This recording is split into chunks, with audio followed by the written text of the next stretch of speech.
Yeah, thanks for the invitation. After hearing the previous sessions, it seems there are a lot of negative comments on China. I'm here to balance a bit, but trust me, I will be objective, even I'm Chinese. So today my topic is China outlook, be patient and be prepared.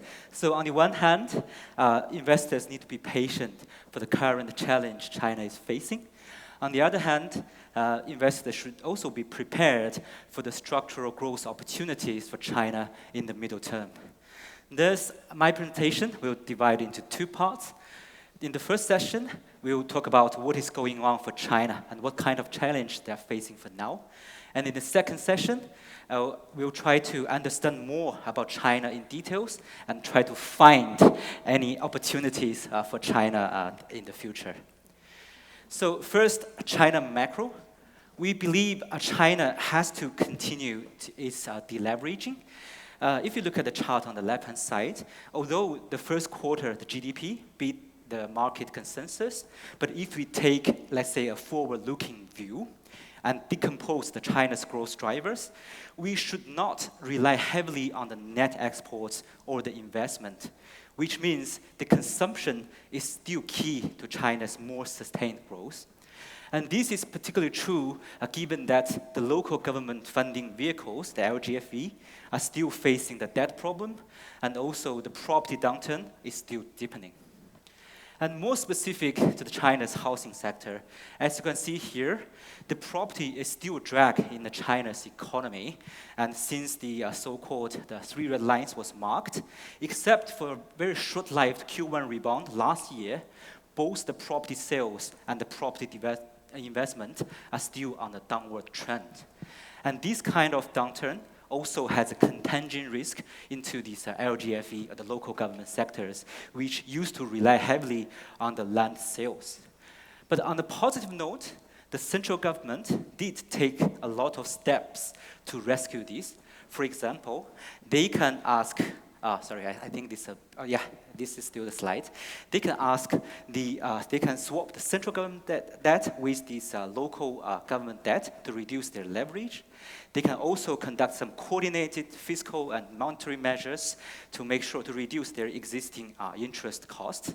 They can even ask the commercial banks to extend the duration of their existing debt to avoid some technical default, or they can even urge the SOEs, China, the state-owned enterprises, with a strong fundamental to directly inject capital into those local government entities to conduct the so-called swap using the equities with the debts.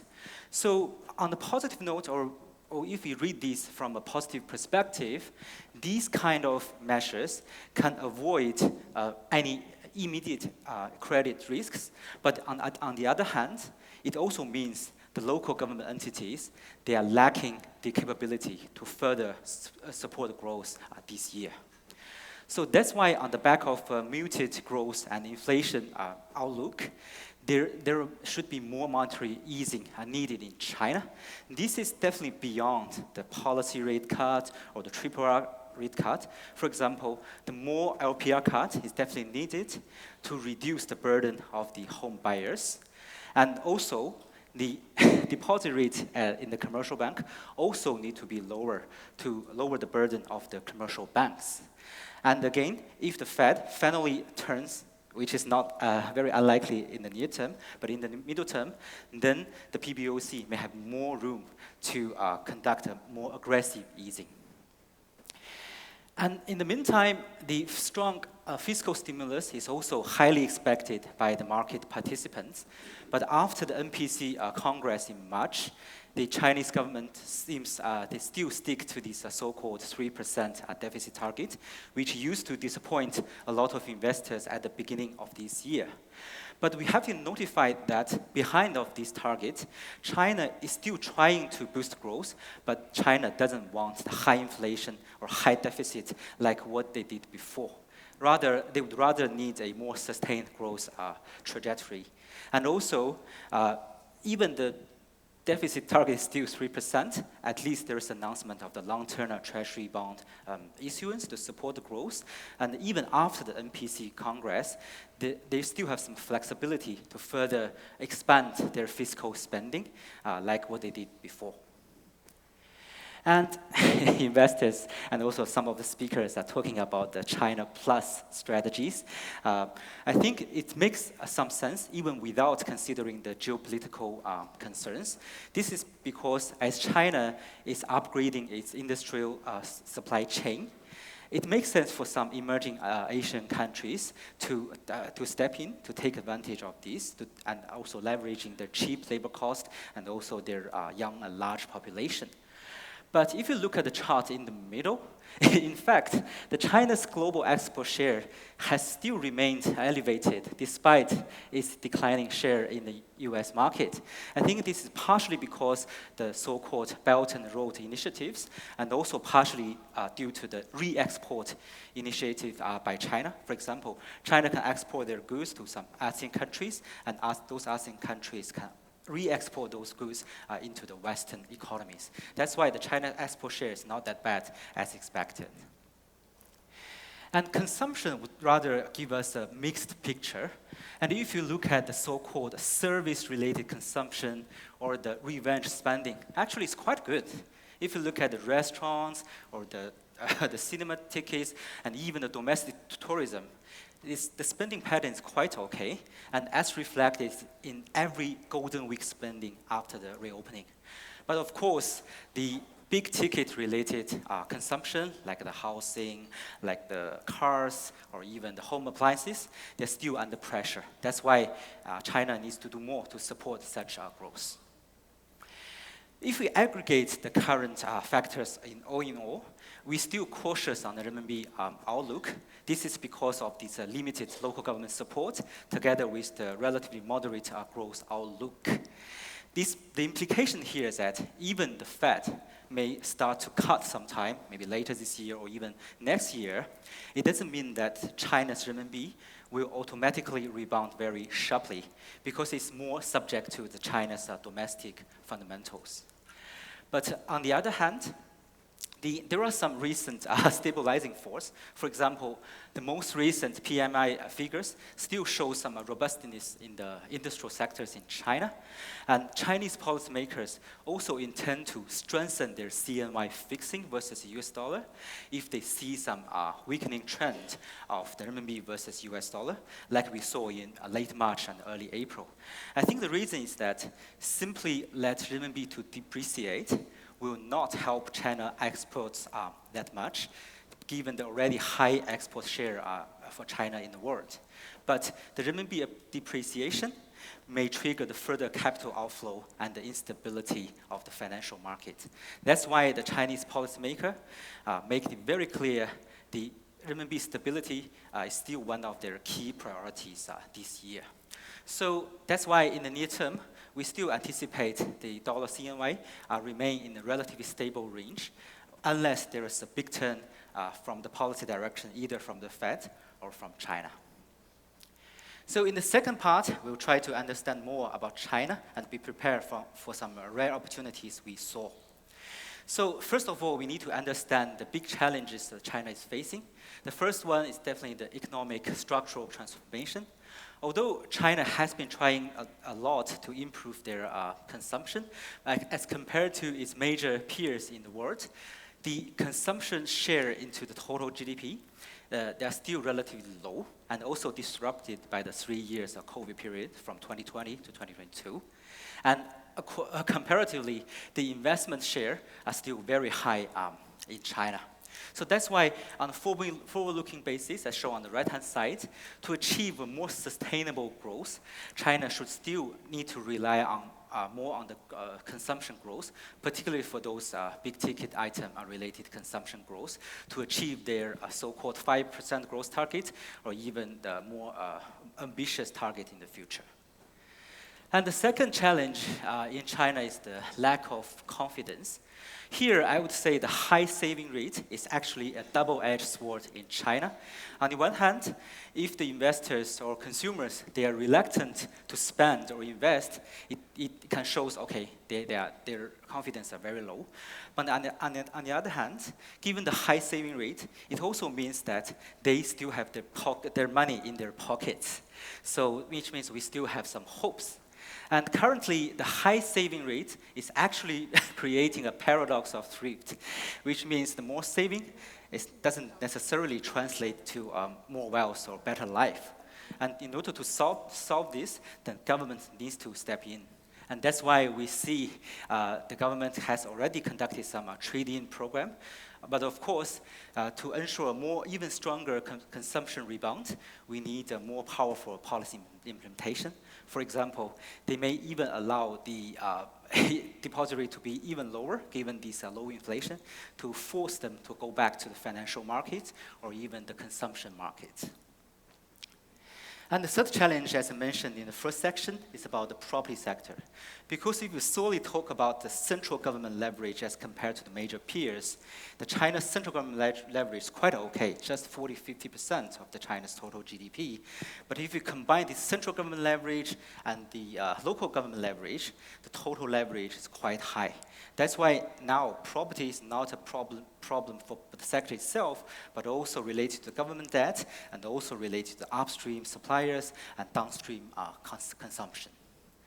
So that's why during the NPC Congress, China is committed to solve this property drag problem, because property sector may not be a driver in the future, but definitely can't be a drag. So they were committed to matching the supply and demand. Part of the measures is that through this urban village renovation, and also they can differentiate the public housing and also the private housing. While the former one, the public housing, is more for the so-called common prosperity. The later one, the private housing, may return to the property market to try to drive up the investment-related demand. And even from a strategic perspective, we do believe China still has some hopes in terms of the property sectors. Because for now, China's urbanization rate is just around 60%, so still have some room to improve. And also, even within the existing Tier 1, Tier 2 cities, there are still some replacement demands, because their first HDB may already bought 40 years ago, and their first commercial-related private house was bought in 1998, around 60 years ago. So from this perspective, there's still some replacement demand. And even from a migration demand, China still has some room to go, because it's not necessarily from the village side or countryside to the city. It can be from the Tier 3, Tier 4 cities to Tier 1 to Tier 2 cities. And that's why China also adopt a so-called strengthening the capital cities of each province to further attract the population flow and enhance the property market. And in addition to that, there are a couple of measures to support consumption growth, such as through the increasing the income and also the reduce some so-called restrictive measures. And more importantly, there are some particularly support in terms of the scientific and also the technological innovation. So this can create a lot of potential demand. And in the meantime, as I mentioned, the monetary policy seems will remain accommodative. This not only include the structural tools, but may also include the aggregate tools once the environment is more friendly to the PBOC to cut rates. And more strategically, as shown on the top left, the AI and digital economy is definitely under the key focus of the China's government initiatives. I think at least China has one advantage. Because China has a very huge domestic market, it can help them to create a so-called inner circulation of the domestic demand, and it can also create a huge database to train their China's own AI model. So that's why we are not always seeing the outflows out of China. In particular in recent months, since the mid of January, we do see some passive passive inflow back to China, both back to China onshore and A shares, and also return to the China's offshore stock markets, such as the Hong Kong stock market. This is because even China's growth still under some pressure. Not every sector is suffered the same. So some sectors can still benefit from the current situation, and given the extremely low valuation from the China A share or Hong Kong shares, there's still maybe some chances for them. And taking the technology sector as an example, if we start from some soft tech giants in China, such as the platform economies, even we assume a so-called consumption downgrade scenario. If this is set, those names can still benefit from this scenario. This is because instead of going to the malls, like the IFC malls, or the luxury shops, the Chinese consumers would rather spend online, benefiting those platform economies.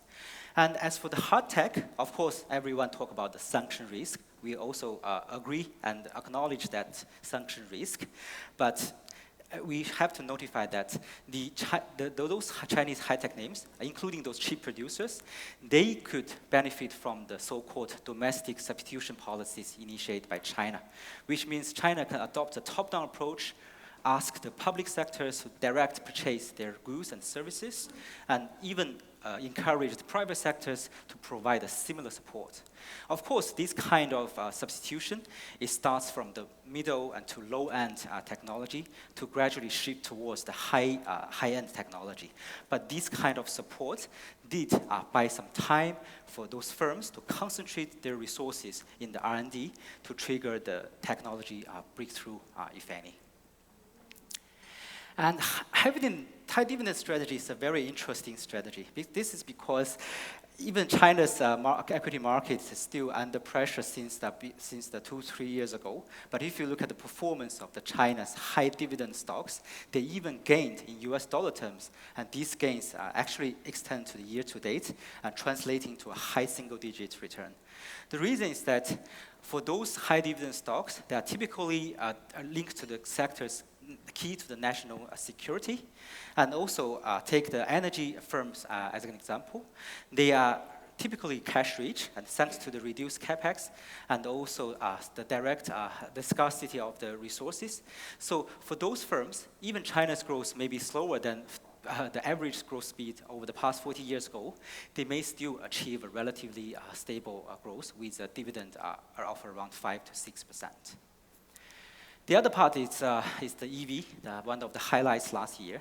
This is because the chips to be used in the EV electric vehicle cars is not that high, which means that even the China's domestic producers, they can handle this technology very easily without much sanction risk from a technology perspective.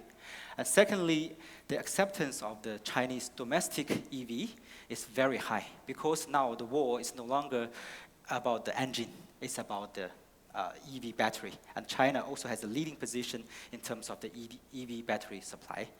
And also, China's EV car producers, they expand their business beyond China. So, for example, in Singapore, one of the key EV models, BYD, is also become the taxi model.